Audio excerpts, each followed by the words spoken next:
Welcome everyone to So Connected and our session today, Reversing Learning Loss in High School STEM with Science Simulations. Before we jump into the main event, I do want to quickly review some housekeeping items.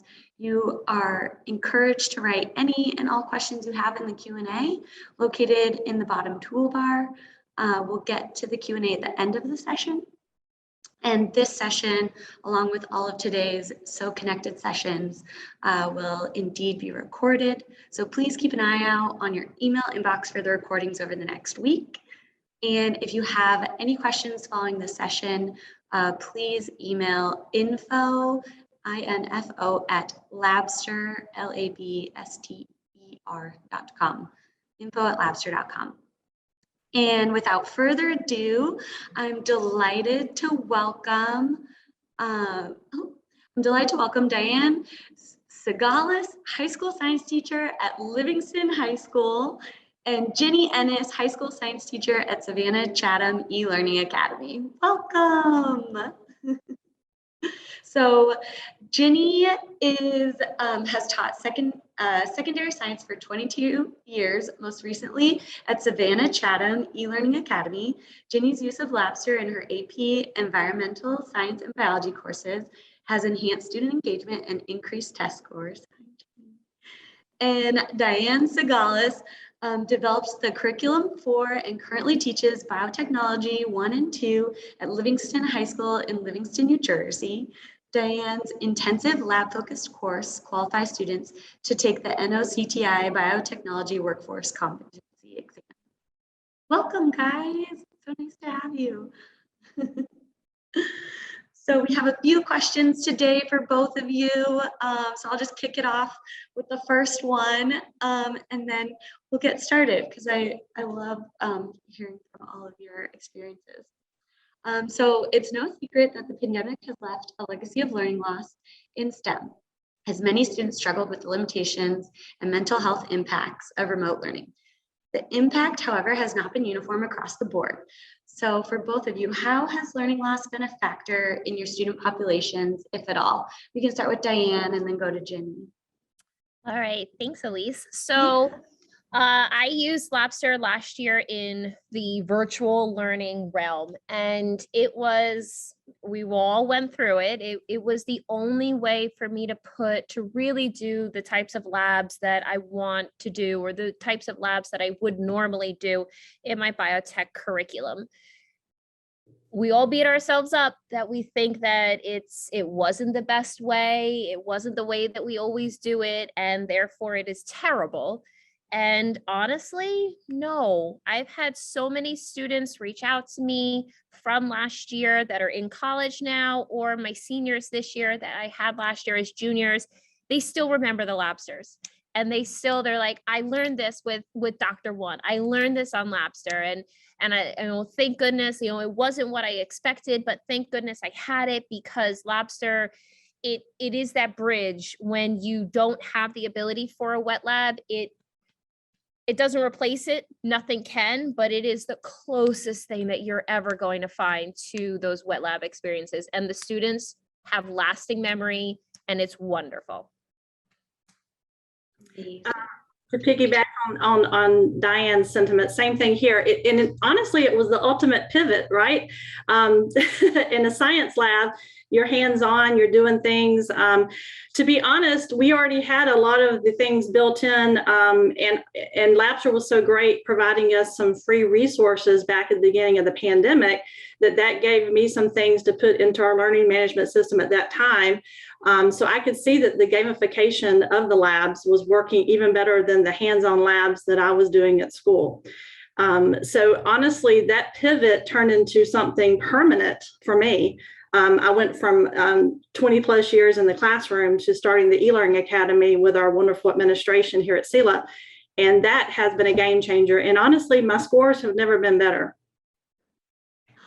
That's great. I was going to ask in what ways you've applied Labster in your own class. So both of you kind of started to talk about that, but in what ways have you both done it? Diane? I guess I'll go first. So I used, like I said, last year with virtual craziness that it was, I use Labster as all of my labs. Everything from generalized, like how to be in a lab protocols, lab safety, through to bacterial quantification, isolation, counting. Everything is, any topic that you could want is in Labster. What I also love about it is things that I don't have access to even now. So even in today's quasi-normal realm, I'm still using it because there are types of labs that I don't have the money for. There are types of labs that my district will not redo my entire room to have a clean room to be able to do those labs. And instead of losing those experiences for the students, you can do it on Labster. And you want to do cell culture, that's great. Introduce them to it. That's how we're going to continue to innovate STEM education. That's how we're going to push science forward as a whole. And you can still do those experiences on a normal public school budget through Labster. Nice, Ginny. Same thing, except for I will say this is in the past, we have a very distinct pacing guide that we have to follow. We use lots of different things to bring it in. And now that we're utilizing an online driver, we're asynchronous mostly and some synchronous lessons. However, this is the perfect platform. The dashboard that Labster offers me helps me with my data-driven instruction so that when I do have kids synchronously, I can actually see what their weaknesses are and address those synchronously. So the asynchronous gamification of all the labs has been, honestly, it's in 22 years of teaching, it's probably my number one tech tool that I like to pull out of my toolbox.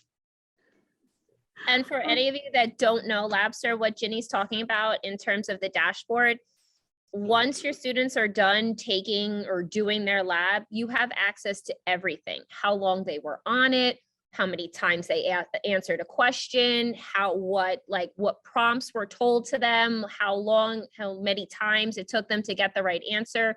You have everything, literally every single piece of information, and it's really easy to read. So it's not like you have to do extra work breaking down it or doing any data analysis. Labster does it all for you. So it's literally, you come in, you have this data, and you can drive your instructions with it. Addition. And you kind of already started to touch on it, but how has Labster impacted learning outcomes for your students? So in your experience, has it helped improve knowledge gains and the learning gaps, or just how has it impacted learning outcomes? And I think Ginny had already started talking about it, and then we can go to Diane. Actually, it's not just anecdotal. We've been doing some major data digs with our academic coaches here at SELA, and my data digs the growth is almost 50% compared to last year. Now we use common unit assessments in our district. We have a really good school improvement team, and we're all aligned to the standards, and we don't compare apples and oranges, we compare apples and apples. So it's not anecdotal. The growth has been, I would say, anywhere from 45 to 50%. A month from today, we will be taking our Georgia milestone, which is our state end of course test for biology. And then on May the 2nd, we'll be giving the AP Environmental Science test. So I haven't gotten a state standardized test, but just from our data digs, where there are data that we use at the local level, I've been so impressed because it bridges the gap in learning. So anything that y'all have called learning loss, I say learning gains, because what I've seen since we've started SELA and using this particular tech tool are gains, no losses. Now, I'm not like Ginny, so I don't have that data digs for you. But like I said before, what I can tell you is that the students, it's lasting memory. It's wonderful. It really, truly is. They recall, my kids that are in my classroom now can recall a lab that I had them do last year, and they'll be like, oh my goodness, Dr. One nicked me on this because I wasn't good enough at this. And I had to do this 3 times because she wasn't satisfied with what I was doing. I was like, well, clearly you weren't doing it right. So maybe we learned something finally. but it's really, it's a wonderful, wonderful, wonderful tech tool. And so like I can recognize and appreciate the loss of wet lab time for my students. And are there skills where I would want them to be normally? No, we're all seeing that. But is it better than what an alternative would have been? 1,000%. So you're good. Like this is going to be a great option for you, for your students. It really does support learning, and it truly does give them like that hands-on way of learning about this information. Well, it's great to see the statistical analysis of it too, or like of the learning outcomes, and then also just anecdotally how you've seen it affect your students or impact your class work or lessons, and how you've seen it in the classroom working. Yeah, and just your personal experiences from it. So with that, as a teacher, how does Lobster fit into your lesson plans, and like where do you think it's most effective? But I know, Diane, you were in a whole nother, like within your whole space is kind of unique and interesting in that. And so maybe you could talk a little bit about that and how you started it and where that's going to. So normally I am quite blessed. I love my curriculum. So I teach biotechnology solely. So it is the little bit of time that like a traditional teacher or a traditional bio teacher will get to spend on biotech, I get 2 years. So blessed, I understand. But what I do is traditionally the first year, they're learning all of these skills. Last year, I didn't have that capability. So we went full on Labster for learning these skills. What am I doing this year? Am I cutting it? Absolutely not, because it's a fantastic teaching tool. So now instead of the questions, well, how do I do this? And how do I do this? And how does a micropipette work? And how would this work? And how would that work? There's less questions because I can use this as a front load before I'm going to do that wet lab with them the next day in class. So it becomes more of a homework. Again, like Gini and I were talking about before, you assign it as a homework, you have that whole dashboard. So you're coming in prior to lab knowing what the issues are. So you can address them with the students prior to doing the wet lab, and you're going to have so much more success. You're going to have less stress because everything's going to work out. Your kids are going to have less stress because they're going to truly understand what the lab is, what they're going to be expected to do that next day. Things are going to be nice and smooth for you. And Gini, how do you fit it into your lesson plans? Thanks, Diane. So like I was saying earlier, that we have this pacing guide that we use to make sure we cover all the state of Georgia standards of excellence. Every time there's a lab that they tell us there's a 5E science standard that needs to be addressed, you want to engage the kids and you want to cover all the bases. In the past, the virtual labs just didn't quite fit that bill. When I was trying to hurry up during the pandemic and find some activities online that would do that, I would go to all these different free resources and gather, and it took me so long to curate. Curating as a teacher in this virtual world is, I feel like I'm some sort of a forensic accountant sometimes digging through the internet to find things, but not anymore because everything's perfect. It's Labster has what you need. You guys have provided the resources on the back end so that I can deliver the content. And even better than that, the kids, it's gamified. It makes them feel like they're inside of a virtual reality video game. And that's where you meet kids where they are. Let's just be real. We're just now catching up to where they were already there. And the pandemic just pushed us along a little bit.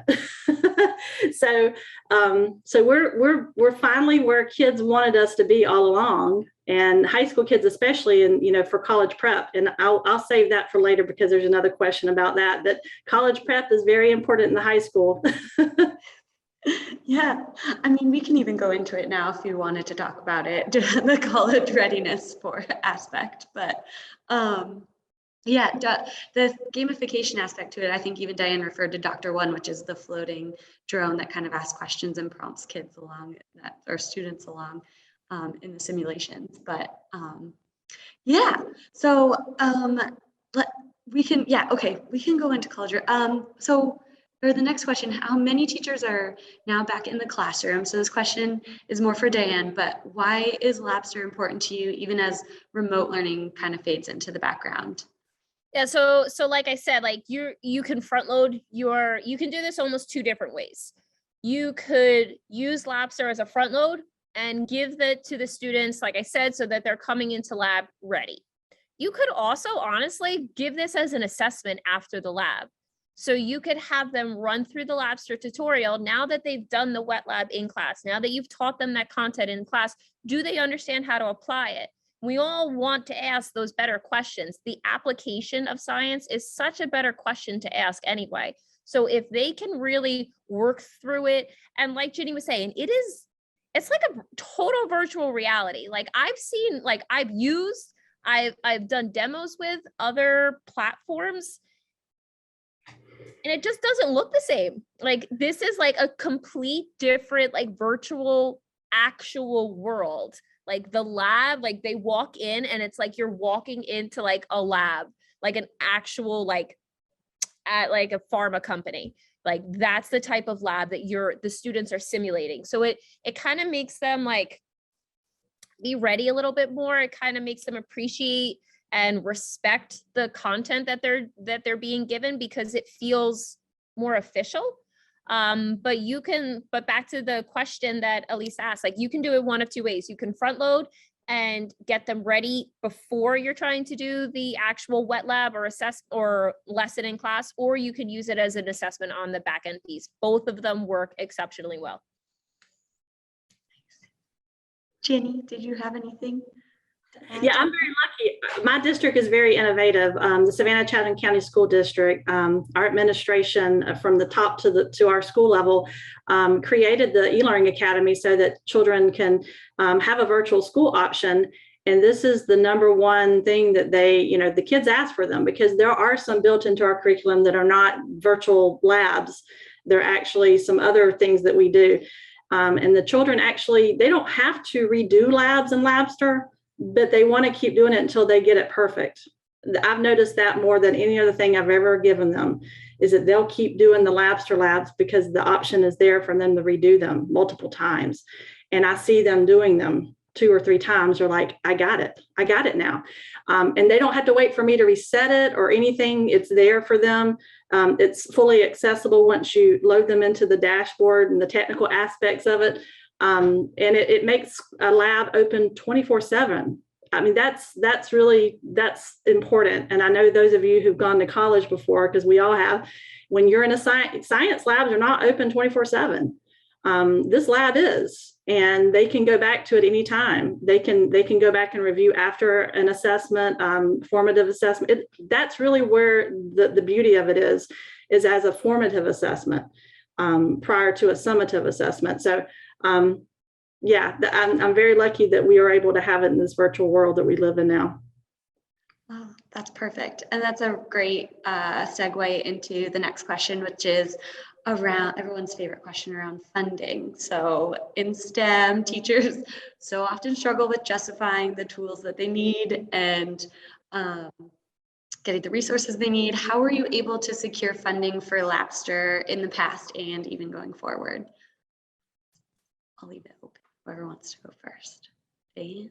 Gini? I will say, again, complimenting my school district and my administration here at SELA, they are so innovative that once I presented the data, I was lucky enough that I was able to get a sneak peek and put my chemistry students last spring into the platform, thanks to Labster allowing me that free access.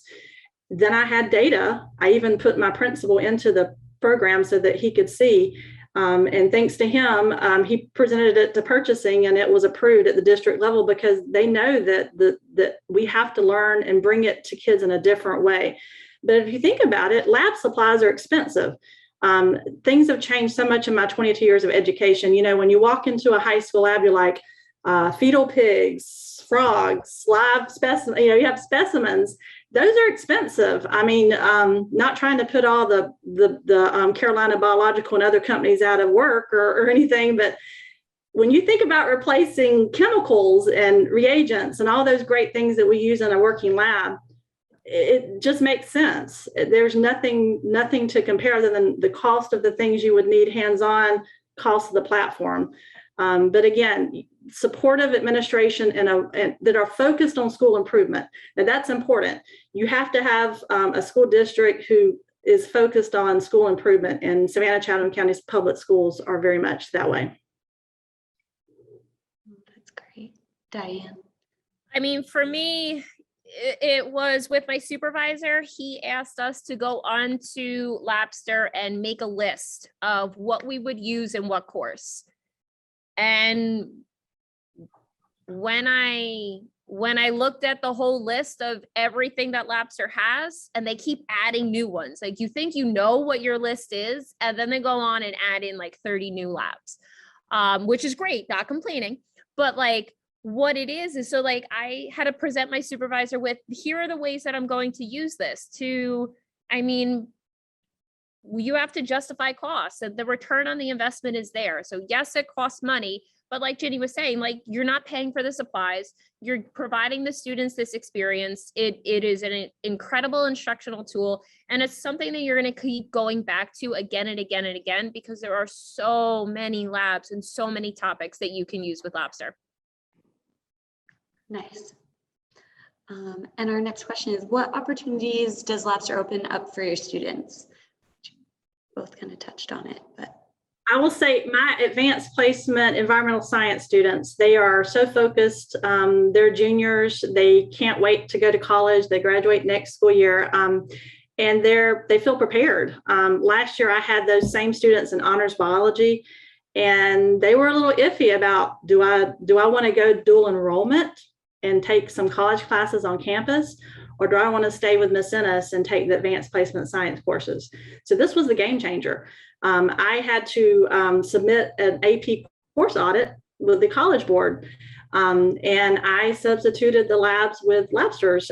So my syllabus that I had approved by the College Board included the labs that Labster offers for AP Environmental Science. So those students will be getting college credit after taking the AP exam. On the other side of that is, like I was saying earlier, that a month from today, we take our state mandated end of course testing, and the kids feel prepared. They told me, they said, we're ready for it, Ms. Ennis, bring it on. And that says more to me than anything else. That's so sweet. And Diane, did you have? Oh, no. I mean, I just, the same as what Ginny's saying. Yeah. So it's the same thing here. Okay. That's so great. It's fun to see when the students get it, like the light bulb goes on. And so now it's for Ginny's favorite question. How does Labster help prepare students for higher education? It's like I said earlier, I honestly, there's so many things that I've missed about being physically in the presence of students, how to teach them to wash their hands, put on a lab coat, put on something, an apron, put on the goggles, simple things like that. And just to reiterate that Labster has you go through the motions. It's a role playing. It's honestly, y'all, I'm not really big into video games. I'm too old for that now. But the kids said, Miss Ennis, this is like a video game. You have to go and get dressed. You have to put on it's like you're an avatar and you're going in for battle. So it's set up that way that they're going in to do a lab. They have to open doors. They have to do things that you would normally do in hands-on in a lab. Those are things that they can walk out of the virtual world into a college campus and do in a real lab, because they're like, hey, I did that. Because remember, for kids, video gaming world is in real life, IRL, right? So at IRL, it will be fine because they've had this experience in Labster. Yeah, they when they walk in, it's like, and it's the same things that like you would do for a practical. Like I nick them on practicals when they don't put their coats on, or they don't spray down the table, or they don't maintain an aseptic environment, when they don't have like whatever. Like it's getting them to understand concrete skills there in a virtual world where there's not like like a fear or like the extra like need for protection because we're working with live cultures, or we're doing something like in the lab itself. So it is teaching them good lab skills.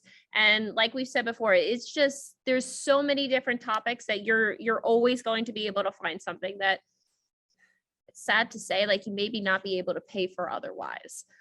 So it's wonderful opportunities for the students, and it's a game and they love it. And they're just like, oh, can we play? Like, it's playtime. It's great. Who wouldn't want playtime? That's awesome. And we have a couple really great questions coming in from the chat. So it's like perfect timing to start doing that. And you kind of touched a little bit on our last question, which was how do your kids respond to the simulations and how important is student engagement, which you both kind of touched on it, but if you have other thoughts on it before I get to the Q&A. I will say our number one mission at Savannah Chatham E-Learning Academy this semester has been engaging students, because it's really hard in the virtual world to get students to communicate with you on camera with sound on. Unmuting themselves it's not something they feel comfortable doing. But student engagement is measured in a different way. I can see how engaged they are in the platform. That's engagement.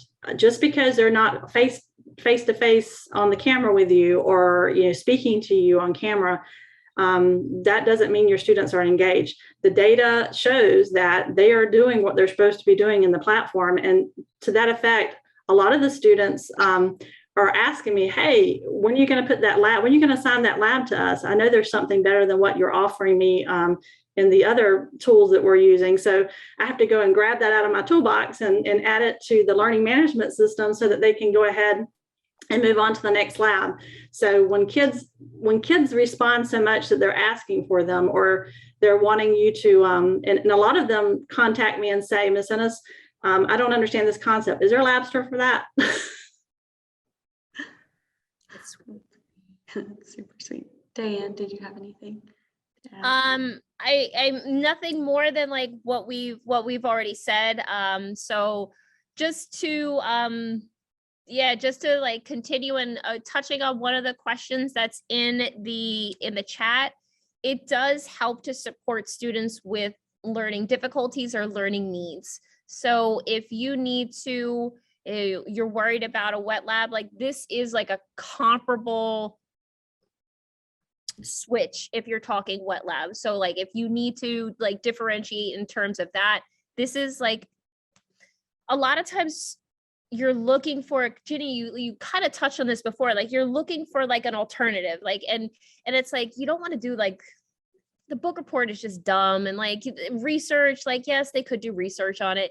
Like this is parallels what you're doing in the lab. So if you come in contact with, or you come across like a student that can't visually do certain items in the wet lab, or they're not comfortable working in components with the wet lab, this would be a perfect solution for that.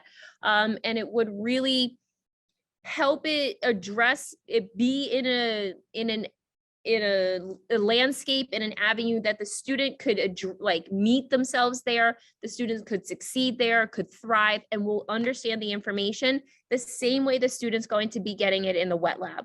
So if you're worried about like tactileness in terms of different instrumentation, this is absolutely a way to go with this. It is probably something that I'm going to be looking at with one of my students this year, is like having these as an alternative assessment for the different lab protocols. So yes, to your question, there go my lights again.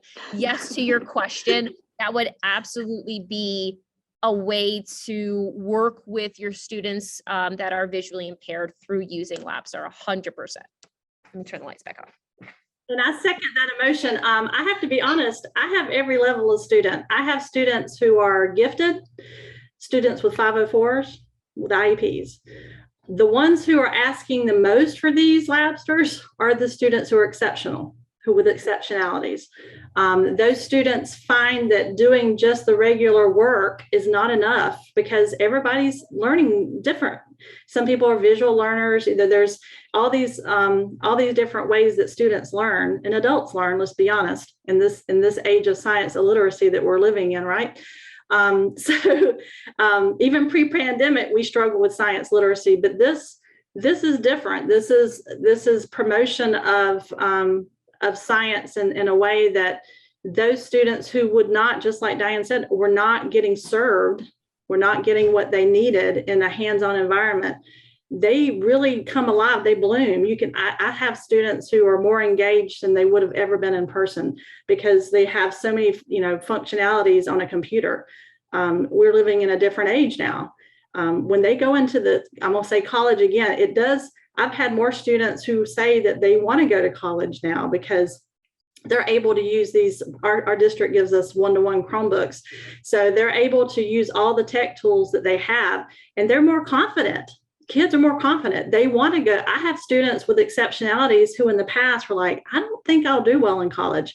And when we sit in IEP meetings now, they're like, but you're doing great in Miss Ennis's class, and your Georgia milestone scores were really, really good.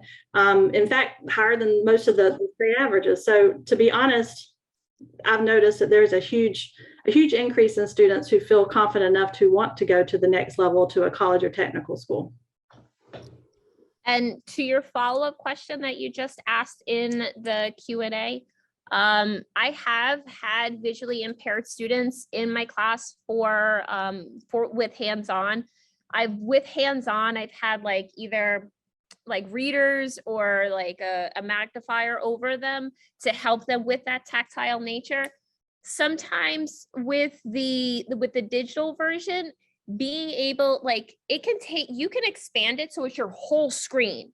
So it's really easy to see. And when Dr. One does things, she like zooms in on like that one piece of equipment, and like it like literally like all you see is the micropipette. Like everything else is shadowed out. Everything else is taken away so that the student, even those that are attention deficit hyperactivity disorder, like those students that really need help focusing in on what is important, does the same thing for them. Like it really like channels out all the back noise, gone, and you're just looking at, how do I work with this micropipette?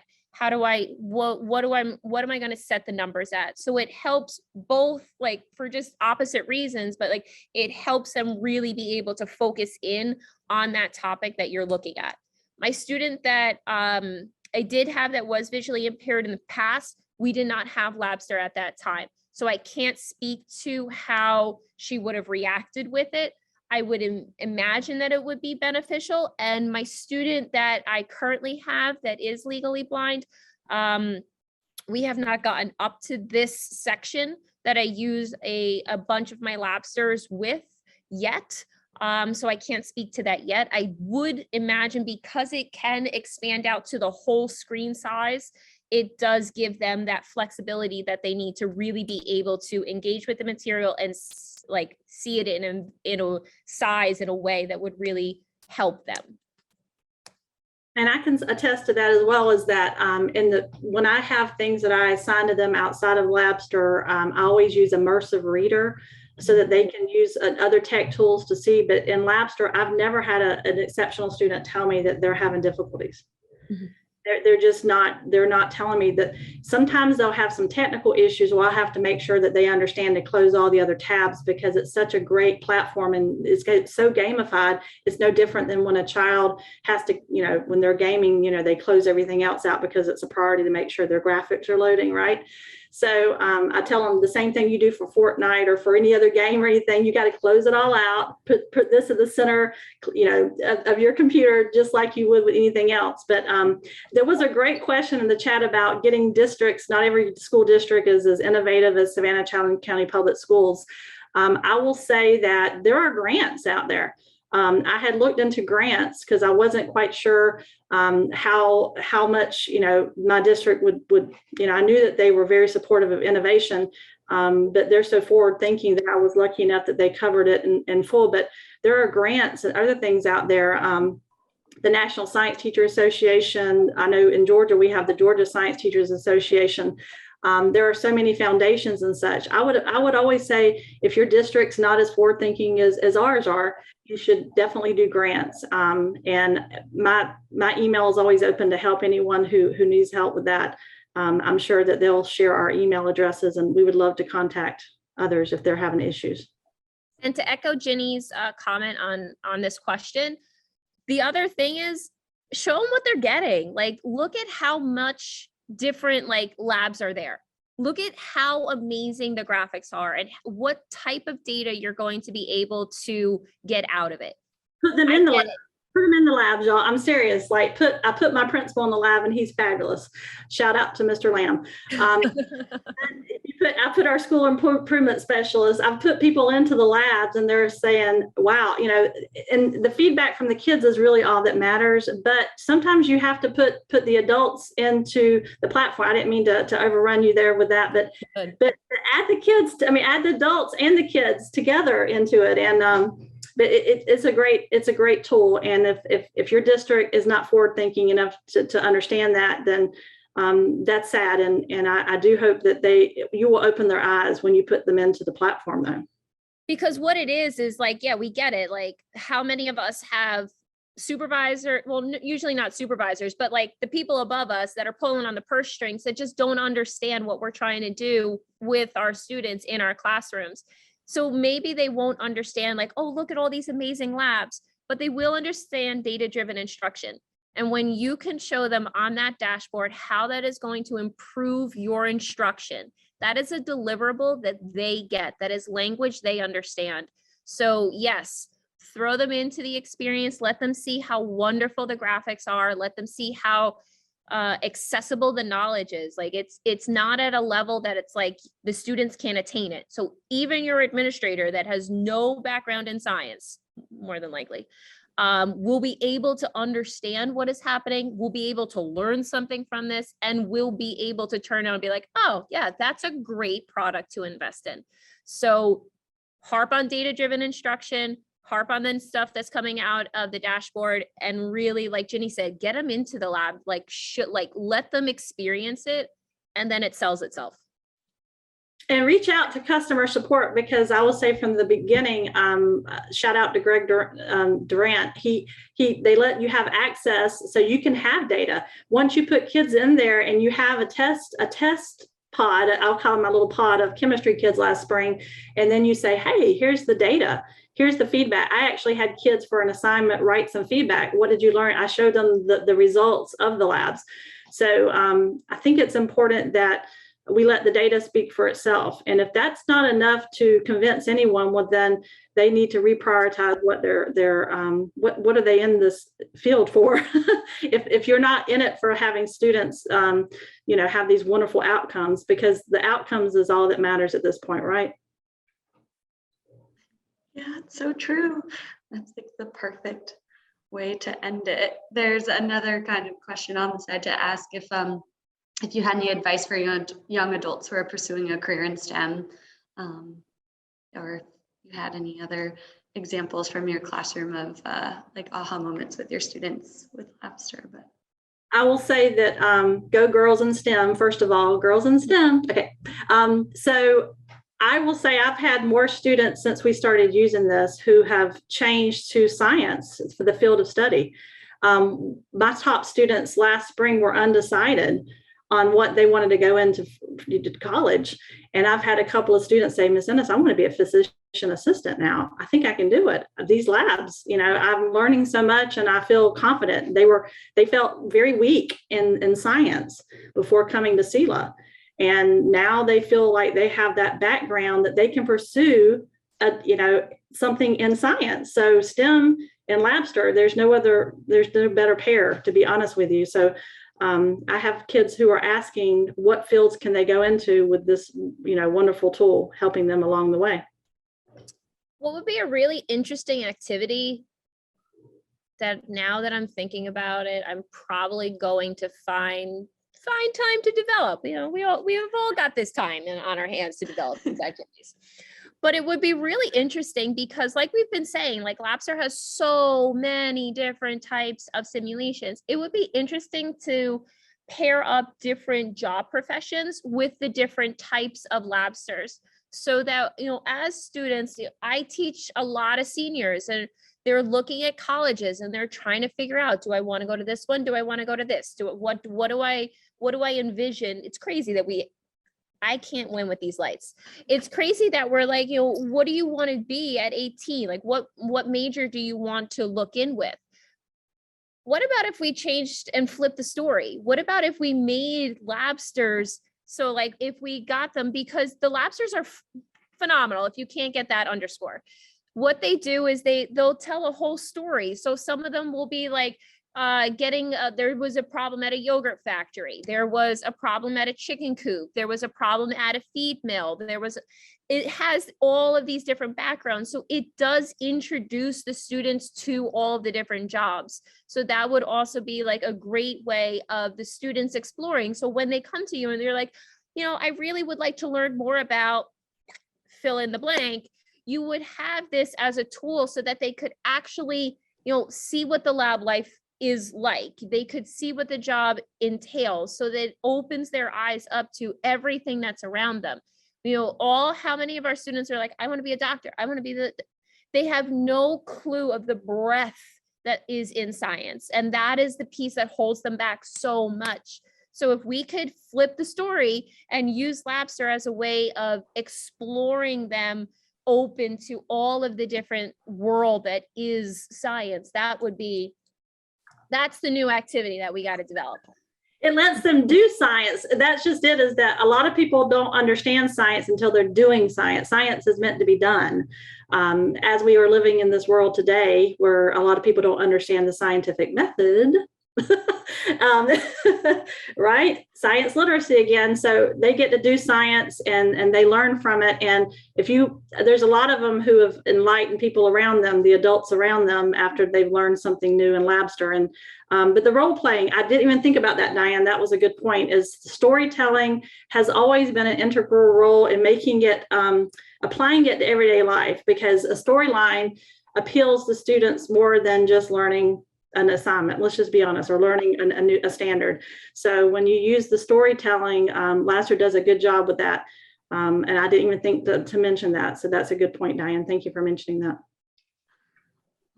That's great. I could talk with you guys all day. I love hearing your stories. Yeah, your experiences. You both are amazing.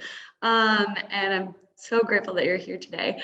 The last question we had was when you said you measured growth in your students, did you mean test scores, or like you just saw growth? Yeah, actually, I give multiple formative assessments. The biggest summative assessment that we have in our district is a common unit assessment we have for each unit in biology. And when I say that there's been growth by almost 50%, I'm comparing the same data from last year's data digs this time to this year. And the only difference, everything else is the same except for Labster. So I've added Labster and I'm seeing that increase. Labster is the formative assessment that I use to address whatever they're not getting in there. We use Edgenuity. We use its learning management system to deliver other content. And I use Kahoot, all the other things that everybody else uses. But Labster seems to be the one that is the game changer, because everything else was the same last year to this year. So when I look at my growth, I don't consider that anecdotal when you're seeing that the shift. I mean, it's a paradigm shift for me, because the way that I did the labs, even online labs from the last spring to now. So I would say that growth is quite significant in my opinion. Okay, well, I went even a little bit over, but I just love chatting and hearing all of your experiences. So again, I just want to extend like a big thank you to both of you, Diane, Gini. You're both amazing. Thank you for all you've done over the years of your work. So thank you for joining us today at So Connected and sharing all of your valuable thoughts and experiences. I also want to thank our audience and attendees for taking the time out of their busy schedule and taking the time to connect with us today. So again, thank you, Diane and Gini.